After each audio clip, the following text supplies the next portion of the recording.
Hello नमस्कार दोस्तों, स्वागत है आप सभी का आपके अपने यूट्यूब चैनल के स्टडी में। दोस्तों आज मैं लेखपाल का जो प्रीवियस ईयर पेपर है उसका मैं हिंदी का सेशन लेकर आया हूं। और हिंदी मैं जितना भी अभी तक हुआ है यूपी ट्रिपल एससी में कोई भी एग्जाम हुआ है जहां पे हिंदी पूछा गया है, मैं उससे रिलेटेड आपको जितने भी प्रीवियस ईयर पेपर हैं उसमें जो हिंदी का सेगमेंट है एक सेक्शन 25 क्वेश्चन का, उसका मैं आपको लेकर आऊँगा मैं अपने चैनल पर। और उसके बाद में और भी मैं प्रैक्टिस सेट करवाते रहूँगा। और उसके बाद में मैं फिर ग्रामीण परिवेश के बारे में भी सोचूंगा, क्योंकि कहीं पर भी ग्रामीण परिवेश का जो है वो पूरा सेक्शन कहीं मिल नहीं रहा है, किसी को भी नहीं मिल रहा है, सभी लोग परेशान हैं। तो उसके लिए आपको चिंता करने की ज़रूरत नहीं है। आपको मैं यहाँ पे प्रैक्टिस सेट के जरिए इतना मैं आपको बता दूंगा कि आप कम से कम 20 कर सकें, ठीक है। 20 प्लस आप कर पाएंगे ग्रामीण परिवेश भी, और हिंदी में तो आप 25 में 25 कर पाएंगे, ठीक है। और आपको इस सेट में आपको देखना है कि आप कितना कर पाते हैं, ठीक है। और जितना कर पाएंगे आप उसको कमेंट में ज़रूर बताइए, ठीक है। तो चलिए मैं आपको यहाँ पे क्वेश्चन प्रैक्टिस करवाता हूँ। ये प्रीवियस ईयर 2015 का लेखपाल का फर्स्ट शिफ्ट का क्वेश्चन पेपर है, ठीक है। और मैं इसमें केवल हिंदी का 25 क्वेश्चन करवाऊंगा, ठीक है। तो यहाँ पे आप देख सकते हैं क्वेश्चन नंबर 1 है, राजा सेवक को कंबल देता है, वाक्य में रेखांकित पद में कौन सा कारक है। तो यहाँ पे रेखांकित कौन सा पद है, यहाँ सेवक में आपसे पूछा गया है। सेवक में संप्रदान कारक है, ये आपने पढ़ा होगा। कारक का कर्ता ने कर्म को करण से द्वारा संप्रदान के लिए अपादान से अलग संबंध काकी के नानी रे रारी रे, ये सब ये विभक्ति होता है कारक का, लेकिन ये अपवाद वाला है। देखिए यहाँ पे को तो है लेकिन ये कर्म यहाँ नहीं है। जब कहीं भी दान देने की बात की जाए, हमेशा के लिए देने की बात की जाए, तब वो संप्रदान कारक होता है, ठीक है। चलिए अगले में करते हैं। अगला क्वेश्चन देख लेते हैं। अगला क्वेश्चन है, क्वेश्चन नंबर 2 है, प्रश्न संख्या 2 और 3 में लिखित वाक्यों में से सही वाक्य का चयन कीजिए। आपको इसमें सही वाक्य का चयन करना है, ठीक है। क्वेश्चन नंबर 2 है, तुलसी और सूर क्रमशः अवधि और ब्रजभाषा के श्रेष्ठ कवि हैं, ठीक है। ये है, फिर है तुलसी अवधि के श्रेष्ठ कवि और ब्रजभाषा के सूर हैं, ये भी है। फिर उसके बाद है सी नंबर है, तुलसी अवधि के श्रेष्ठ कवि हैं और सूर ब्रजभाषी हैं। तुलसी और सूर अवधि और ब्रजभाषी के श्रेष्ठ कवि हैं। तो ये बाकी जितने भी हैं ये सभी गलत हैं, ठीक है। ये भी गलत है, ये भी गलत है, ये भी गलत है। और जो हमारा ए वाला सही है, पहला वाला जो ऑप्शन है वो एकदम राइट हो जाएगा, ठीक है। ये वाला राइट हो जाएगा, उसमें लगा भी है, ठीक। अब नेक्स्ट देखते हैं अगला क्वेश्चन नंबर 3। क्वेश्चन नंबर 3 है, जीवन और साहित्य का घनिष्ठ संबंध है। इसमें भी सही है, घनिष्ठ संबंध ही सही है। फिर उसमें पूछा गया है, और बी नंबर है जो है, जीवन और साहित्य का निकट संबंध है। जीवन और साहित्य का घोर संबंध है, या जीवन और साहित्य का अगाध संबंध है। तो इसका राइट आंसर हो जाएगा ऑप्शन नंबर ए, जीवन और साहित्य का घनिष्ठ संबंध होता है, ठीक है। ये शुद्ध होता है, बाकी सभी अशुद्ध है, ठीक। चलिए क्वेश्चन नंबर 4 में देखते हैं। 4 और 5 में, प्रश्न संख्या 4 और 5 में लिखित लोकोक्तियां मुहावरों के सही अर्थ चुनकर लिखिए। अब देखिए इसमें क्या है, दिया है खिसियानी बिल्ली खंभा नोचे, ठीक है। तो खिसियानी बिल्ली, किसी बात पर शर्मिंदा होकर क्रोध करना, नहीं, ये तो गलत है। फिर अपनी शर्म छिपाने के लिए व्यर्थ झुंझलाना, ये सही है। अपने से बड़े पर क्रोध करना, या कायरता पूर्वक व्यवहार करना, तो ये दोनों गलत है और ये आपका सही है, ठीक है। तो अब अगला देखते हैं क्वेश्चन नंबर 5 में क्या है, काठ की हांडी बार बार नहीं चढ़ती। क्वेश्चन नंबर 5 है, काठ की हांडी बार बार नहीं चढ़ती है। तो इसमें है, छल कपट का व्यवहार हमेशा नहीं चलता है। और ऑप्शन बी है, लकड़ी का बर्तन अग्नि से जल सकता है। या सी है, दुर्भाग्य की मार बार बार नहीं होती। या बुरे दिन हमेशा नहीं रहते हैं। तो इसमें राइट आंसर हो जाएगा ऑप्शन ए, छल कपट का व्यवहार हमेशा नहीं चलता है। जैसे कहते हैं ना, किसी को एक बार आप मूर्ख बना सकते हैं, दोबारा वो सजग हो जाएगा। तो इसलिए कहते हैं कि एक बार तो मूर्ख बना लिया आपने, अब फिर आप उसको नहीं मूर्ख बना पाएंगे, क्योंकि काठ की हांडी बार बार नहीं चढ़ती है। ऐसा आप बड़े बूढ़े बोलते हैं गांव में, आपने सुना भी होगा कहीं ना कहीं, अगर आप गांव से बिलोंग करते हैं। और आप अगर गांव से, या यूपी में आप ज़्यादातर लोग हिंदी बोलते हैं, हिंदी लगभग सभी लोग बोलते हैं। और हमारी तो जन्मभूमि है, पैदा ही हिंदी में हुए हैं, तो हमें आना ही चाहिए। हम इसमें 25 में 25 बिल्कुल टारगेट रखेंगे और करेंगे भी, ठीक है। आप इसी तरह से बने रहिए और आप बेस्ट कर पाएंगे हिंदी में, ठीक है। अब इसमें हाँ, अगला कौन सा है, क्वेश्चन नंबर है 6, ठीक। क्वेश्चन नंबर 6 कहाँ पे है? यहाँ पे है। क्वेश्चन नंबर 6 है, इसमें क्या निर्देश दिया हुआ है? प्रश्न संख्या 6 और 7 में वाक्यों में आए रिक्त स्थानों की पूर्ति कीजिए। ठीक है, तो 6 में कौन सा है? उसका हृदय इतना कोमल है कि मित्र तो क्या वह अपने शत्रु को भी चोट नहीं पहुंचा सकता। देखिए मैंने ऐसे ही बोल दिया, आप ऐसे ही बोलेंगे तो आ जाएगा ऑटोमेटिक। ठीक है, सही आंसर ही सही आ जाएगा, क्योंकि हम हिंदी भाषी हैं, हिंदी हमें आता है, हमने हिंदी ही आज तक बोला है। ठीक है, तो इसका ऑप्शन बी राइट हो जाएगा एकदम। ठीक है, 7वां देखते हैं। देश के लिए प्रत्येक नागरिक को, अब यहाँ पे देखिए बहुत से लोग इसमें कंफ्यूज हो जाएंगे, प्रबुद्ध या संबद्ध या उद्गृत। उद्दत होता है, उद्गृत का मतलब कुछ दूसरा होता है। उद्गृत का मतलब जैसे कहते हैं ना, कोई पंक्ति बोला गया, जैसे बोला गया कोई रामचरितमानस का कोई भी मान लीजिए कोई चौपाई बोला गया, दोहा बोला गया, तो कोई पूछता है ये कहाँ से उद्गृत है, मतलब ये कहाँ से लिया गया है, तो वो उद्गृत होता है। लेकिन उद्दत होता है तत्पर, जिसको कहते हैं तत्पर। ठीक है, तो ये सही हो जाएगा। ठीक, अब अगला देखते हैं क्वेश्चन नंबर 8। 8 और 9 में क्या है? प्रश्न संख्या 8 और 9 में लिखित पदों में विलोम शब्द चुनिए। विलोम शब्द क्रिस, क्रिस का मतलब क्या होता है? आपने सुना भी होगा शायद। क्रिस मतलब बहुत ही कमजोर, कोई बुढ़ा हो जाता है तो एकदम पूरी उसकी हड्डी हड्डी ही दिखती है, तो उसे बोलते हैं बहुत क्रिस हो गया है। ठीक है, वो क्रिस 3 वाला, ऋतिक रोशन वाला क्रिस नहीं है यहाँ पे। ठीक है, तो ये आपको ध्यान रखना है। क्रिस मतलब दुर्बल होता है, और ये होता है इसका उल्टा हष्ट पुष्ट, यानी एकदम चंद्रुस्त है। ठीक है, नेक्स्ट देखते हैं क्वेश्चन नंबर 9 में है अल्पज्ञ। अल्पज्ञ मतलब होता है कम जानने वाला, तो इसका विलोम होगा सर्वज्ञ। सर्वज्ञ यहाँ पे दिया हुआ है। ठीक है, अब अगला देखते हैं क्वेश्चन नंबर है 10। अरविंद का पर्यायवाची शब्द बताइए। तो अरविंद मतलब क्या होता है? गुलाब या केवड़ा या कल्पवृक्ष या कमल। ठीक है, तो अरविंद का अर्थ होता है कमल, आपने सुना भी होगा, अरविंद कमल को कहते हैं। ठीक, ऑप्शन डी राइट हो जाएगा। अब है यहाँ पे 10, ये 11 नंबर है, खूटी शब्द का बहुवचन बताइए। खूटी शब्द का बहुवचन क्या होगा? खूटियों होगा, खूटिया होगा, या खूटियों होगा, या खूटियाँ होगा। ठीक है, तो इसका राइट होगा खूटियाँ। खूटी शब्द का होता है खूटियाँ। ठीक, अब अगला देखते हैं क्वेश्चन 12। निम्नलिखित अनेकार्थी शब्द का दूसरा अर्थ बताइए। अब यहाँ पे आपको जैसे एक अर्थ उसने दे दिया है, दूसरा अर्थ आपको बताना है। जैसे अज शब्द है और उसका एक अर्थ उसने दे दिया है अजन्मा, और दूसरा शब्द आपको बताना है, इसलिए वहां पे पूछा है अनेकार्थी शब्द का दूसरा अर्थ बताइए। एक तो उसने दे दिया है अजन्मा, तो आपको ये बताना है ईश्वर है या आजन्म है या निर्भीक है या आजीवन है। तो अज का मतलब होता है अजन्मा, तो अजन्मा ईश्वर को भी बोलते हैं। ईश्वर का कभी जन्म हुआ है? ईश्वर का कभी जन्म नहीं हुआ है।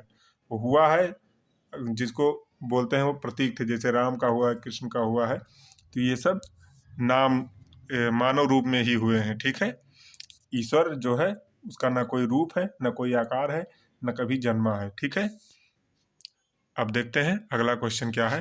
Question number 13। निम्नलिखित में से कौन सा शब्द वर्तनी की दृष्टि से शुद्ध है? ठीक है, ये आपने बहुत सुना होगा, ये हमारे ग्राम पंचायत का प्रतिनिधि है।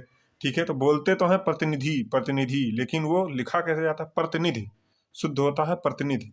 ठीक है, यहाँ पे आप देख सकते हैं ऑप्शन ए है प्रतिनिधि जैसा बोलते हैं, ऑप्शन बी है प्रतिनिधि, और फिर है प्रतिनिधि, फिर ऑप्शन डी है प्रतिनिधि, प्रतिनिधि।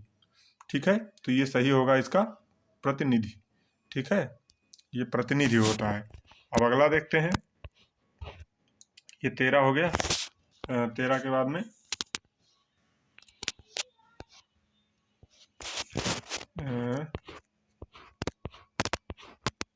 यहाँ पे 14 नंबर है। ठीक है, 14 नंबर है, इसको मैं थोड़ा जूम कर लेता हूँ। 14 नंबर में क्वेश्चन में है प्रश्न संख्या 14 और 15 में लिखित वाक्यों के लिए एक शब्द चुनिए। ठीक है, तो यहाँ पे है एक शब्द, क्या चुनना है आपको? पर्वत की तलहटी। पर्वत की तलहटी जो होता है उसे क्या कहते हैं? उपत्यका कहते हैं उसे। ठीक है, द्रोण नहीं कहते हैं, बेसिन नहीं कहते हैं। बेसिन तो जहाँ नदी गिरती है वहाँ होता है। घाटी दो पहाड़ियों के बीच का जो रहता है घाटी, जैसे कुल्लू घाटी है, इस तरह से है, बहुत सारे हैं। उत्तराखंड में बहुत सारी घाटियां हैं, इस तरह से होता है। ठीक है, तो इसका राइट आंसर हो जाएगा उपत्यका। ठीक है। पर्वत की जो तलहटी होता है उसे उपत्यका कहते हैं। ठीक, ऑप्शन नंबर ए राइट हो जाएगा उसका।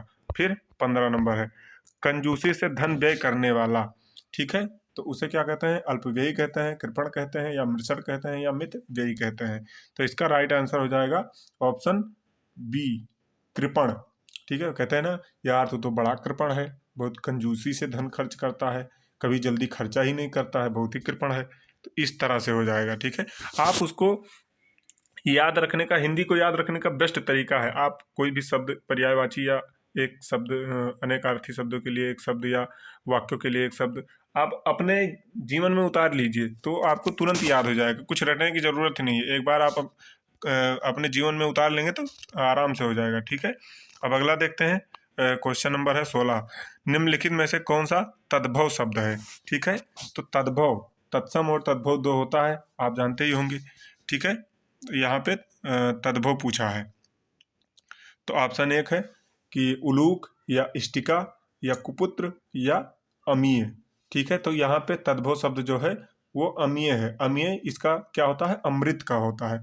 अगर किसी ने रामचरितमानस अगर पढ़ा होगा तो उसमें एक चौपाई है, अमीय मूरी में चूरन चारू समन सकल भव रुचि परिवारू। तो अमीय वो क्या होता है? अमृत का होता है। ठीक है, तो यहाँ पे ये है कुपुत्र, मतलब कुपुत्र को ही कहते हैं, इसका वही होता है। उलूक उल्लू का होता है। ठीक है, ये उलूक मतलब तत्सम शब्द है। ठीक है, यहाँ पे तद्भव जो है दिया गया है केवल अमीय का। ठीक, अगला देखते हैं 16 के बाद 17 नंबर। यहाँ पे आपको बताना है, यहाँ पे 17 नंबर है, अंबर पनघट में डूबो रही तारा घट उषा नागरी में कौन सा अलंकार है? सबसे फेमस है ये, सबसे फेमस लाइन में कहूँगा ये है, इसको हर कोई जानता होगा। ठीक है, तो इसमें कौन सा है? रूपक, जहाँ पे डायरेक्ट बता दिया गया है। ठीक है, रूपक क्या क्या होता है? डायरेक्ट होता है। जैसे अगर कह दे, उपमा क्या होता है देख लीजिए, जैसे कहते मुख चंद्र के समान है, अगर किसी के समान बताएगा तब उपमा होगा, और कहेगा मुख ही चंद्र है, मुख ही चंद्रमा जैसे, मुख ही चंद्रमा है उसका, तो वो हो जाएगा रूपक, मतलब सीधा रूप ही बता दिया है। ठीक है, वहाँ पे रूपक हो जाएगा। ठीक है, तो इसका राइट हो जाएगा ऑप्शन नंबर डी। मैं इसी तरह से आपको एक्सप्लेन करते रहूँगा, आप उसको ध्यान रखिएगा, तो आपको फिर याद करने की जरूरत नहीं पड़ेगी अलग से, एक एक को अलग अलग से ध्यान रखेंगे। ठीक है, अब यहाँ पे देखेंगे निर्धन में कौन सी संधि है? ठीक है, विसर्ग संधि, अयादि संधि, यण संधि, व्यंजन संधि। तो निर्धन को अगर आप संधि विच्छेद करेंगे तो किस तरह से लिखेंगे? नि, इसी तरह से लिखेंगे, नि प्लस धन। ठीक है, नि प्लस धन, तो ये जो होता है, ये वाला अपना दो बिंदी वाला, उसे विसर्ग बोलते हैं। ठीक है, इसमें जो है वो विसर्ग संधि राइट हो जाएगा। ठीक, अब देखते हैं क्वेश्चन नंबर 19। 19 में देशांतर में कौन सा समास है? ठीक है, देशांतर में कौन सा समास है? तो इसमें आपको बताना है, ऑप्शन ए है द्वंद्व, कर्मधारय, बहुव्रीहि या द्विगु। आपको जैसे समास पूछा जाए ना तो उसका विग्रह कर लीजिए, मतलब पूरे लाइन में क्या हो जाएगा। देशों में है जो अंतर, तो है जो यज्ञ के समान जो रहता है वो कर्मधारय समास में ही होता है। जिस लाइन में आ जाए है जो यज्ञ के समान, आप इसी तरह से इसको जान सकते हैं कि कर्मधारय समास इसमें होता है देशांतर में। ठीक है, अब आपको इसमें अब नेक्स्ट क्वेश्चन है क्वेश्चन नंबर 20। ठीक है, क्वेश्चन नंबर 20 है, यहाँ पे है क्वेश्चन नंबर 20। क्वेश्चन नंबर 20, मैं खाना खा चुका था, इस वाक्य में कौन सा भूतकालिक भेद है? देखिए, भूतकाल कितने प्रकार के होते हैं? 6 प्रकार के भूतकाल होते हैं, वर्तमान 5 प्रकार के होते हैं, और भविष्य 3 प्रकार के होते हैं। ठीक है, ये सब अलग अलग प्रकार के होते हैं। जैसे जैसे मैं क्वेश्चन मिलेगा अलग अलग टाइप का आपको मैं बता देता हूँ। अब यहाँ पे मैं आपको बता देता हूँ, पहले आप गेस करेंगे क्वेश्चन, इसका राइट आंसर क्या होगा। मैं खाना खा चुका था, इस वाक्य में कौन सा पूर्णकालिक भेद, मतलब भूतकालिक भेद है? तो ऑप्शन है पूर्ण भूत, आसन्न भूत, संदिग्ध भूत, सामान्य भूत। तो मैं चारों अभी यहाँ पे बता देता हूँ, चारों कौन सा होता है। देखिए, सबसे पहला नंबर 1 होता है पूर्ण भूत। इसमें तो है जो पूर्ण भूत है, मैं खाना खा चुका था। ठीक है, जैसे भूतकाल में काम पूर्ण हो चुका है। ठीक है, मैं खाना खा चुका था, भूतकाल में है। और ये काम पूरा हो चुका है, तो यहाँ पे भूत होगा, पूर्ण भूत होगा। और आसन्न भूत जो अभी अभी जस्ट भूत में गया है। जैसे मैं आपको अगर कहूँ तो मैंने चाय पी लिया है, ठीक है, मैंने चाय पी लिया है, ये आसन्न भूत होता है। जैसे मैंने चाय पी लिया है, कब पिया है? जस्ट अभी अभी पिया है, ठीक है। आप इसी तरह से समझ सकते हैं, मैंने चाय पी लिया, ये आसन्न भूत है, ठीक है, अभी अभी भूत में गया है, वर्तमान था लेकिन अभी अभी भूत में गया है। और संदिग्ध भूत, संदिग्ध भूत में आप ये क्लियर नहीं कर पाएंगे कि वो काम चल रहा है ये या नहीं चल रहा है। जैसे आपसे कोई पूछे कि आपका बेटा क्या कर रहा होगा, ये क्या कर रहा था, ठीक है, जैसे आपका बेटा क्या कर रहा था, तो आप क्या कहेंगे? मेरा बेटा शायद पढ़ रहा था, ठीक है। तो ये आप क्लियर नहीं कर पाएंगे, संदिग्ध ही रहेगा। शायद कल बारिश हुई थी, इस तरह के जो वाक्य होते हैं ना, वो संदिग्ध, इसमें संदिग्ध वाला रहेगा ही। शायद, काश मैं पढ़ लेता, ठीक है, इस तरह से होता है। और सामान्य भूत, सामान्य भूत तो सामान्य होता है। जैसे मैं पढ़ता था, मैं जाता था, मैं गया, या ऐसे इन सब टाइप के जो होते हैं वो सामान्य भूत होते हैं, ठीक है। तो अब अगला देखते हैं, क्वेश्चन नंबर 21। करुण रस का स्थायी भाव क्या होता है? तो हास्य है या उल्लास है, ये उत्साह है या शोक है या रति है?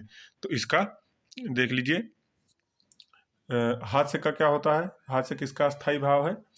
ये उत्साह किसका होता है और शोक किसका होता है? करुण रस का स्थायी भाव होता है शोक, और जो रति है वो किसका होता है? श्रृंगार रस का होता है रति, और वीर रस का होता है उत्साह, और हास्य का होता है, हास्य किसका होता है?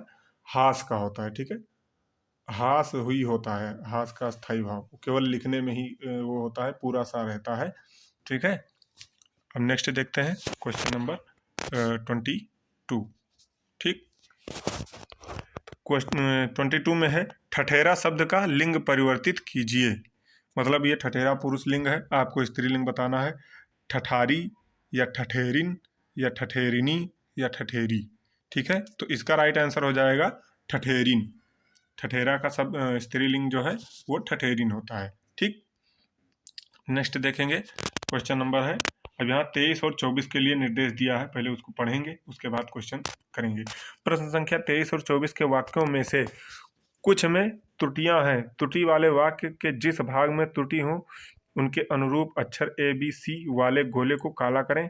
यदि वाक्य में कोई त्रुटि ना हो तो डी वाले गोले को पूरी तरह काला करें, ठीक। अब क्वेश्चन देखते हैं क्या है। क्वेश्चन नंबर 23 है, विद्यालय में जलपान को उत्तम प्रबंधन है, कोई त्रुटि नहीं। तो इसमें जैसे दिया है क्वेश्चन में पहले ही बता दिया गया है, ये ए पार्ट है, ठीक है, ये बी है, और ये सी है, और ये डी पार्ट है, ठीक। यहाँ जो जो ये ऑब्लिक ऑब्लिक लगा हुआ है यहाँ पे, इस तरह से अलग अलग पार्ट में बांट दिया गया है। तो यहाँ पे आप देख सकते हैं, विद्यालय में जलपान को उत्तम प्रबंधन नहीं बोलते हैं, विद्यालय में जलपान का, मिस्टेक कहाँ पे है? यहाँ पे आपने पकड़ लिया होगा कि को के जगह पे क्या होना चाहिए? का होना चाहिए, ठीक। जलपान का उत्तम प्रबंध है, ठीक है। तो इसका राइट आंसर कौन सा हो जाएगा? इसका हो जाएगा, यहाँ पे हमको त्रुटि कौन सा है उसी में बताना है ना, इसी वाला गोला काला करेंगे, ठीक। कभी कभी पूछ लेता है कैसी त्रुटि है, जैसे संज्ञा संबंधी त्रुटि है, या अव्यय संबंधी त्रुटि है, या कारक संबंधी त्रुटि है। तो इसमें अगर पूछा जाए कि किस प्रकार की त्रुटि है, तो ये कारक संबंधी है।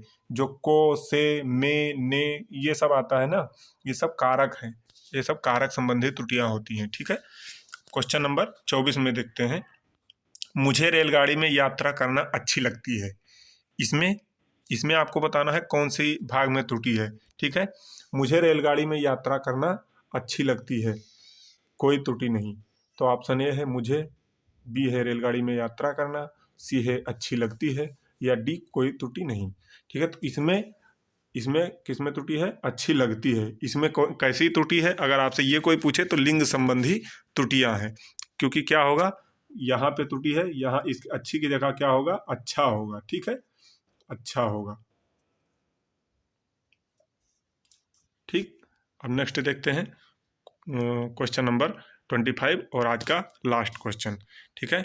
निम्नलिखित में से कौन सा तत्सम है? कौन सा शब्द तत्सम है? आग, आज, आंख या अग्र? तत्सम कौन सा है ये आपको बताना है। इसका राइट आंसर हो जाएगा अग्र। अग्र का तद्भव रूप क्या होता है? आगे, जो हम बोलते हैं ना, उसके आगे अग्र। अग्र का अर्थ होता है आगे। आंख का तत्सम क्या होता है? अक्षी। आज का तो कुछ दूसरा ही होता है, और आग का होता है अग्नि। ठीक है, तो इस तरह से हमने 25 क्वेश्चन जो 2015 के लेखपाल के थे उसको कंप्लीट कर लिया। ठीक है, अब अगले में मैं दूसरा लेखपाल का ही या यूपी ट्रिपल एससी द्वारा जो भी पूछा गया होगा उसका मैं प्रैक्टिस सेट लेकर आऊँगा और प्रैक्टिस करवाऊंगा। ठीक है, तो इस वीडियो में इतना ही। और हाँ, वीडियो पसंद आया तो लाइक कीजिए, अपने दोस्तों के साथ शेयर कीजिए और चैनल को सब्सक्राइब कीजिए, और जिससे हमें सपोर्ट मिलता रहेगा और मोटिवेशन मिलता रहे, जिससे मैं आप लोगों के लिए कुछ बेस्ट कर पाऊँ। ठीक है, तो चलिए मिलते हैं अगले वीडियो में, तब तक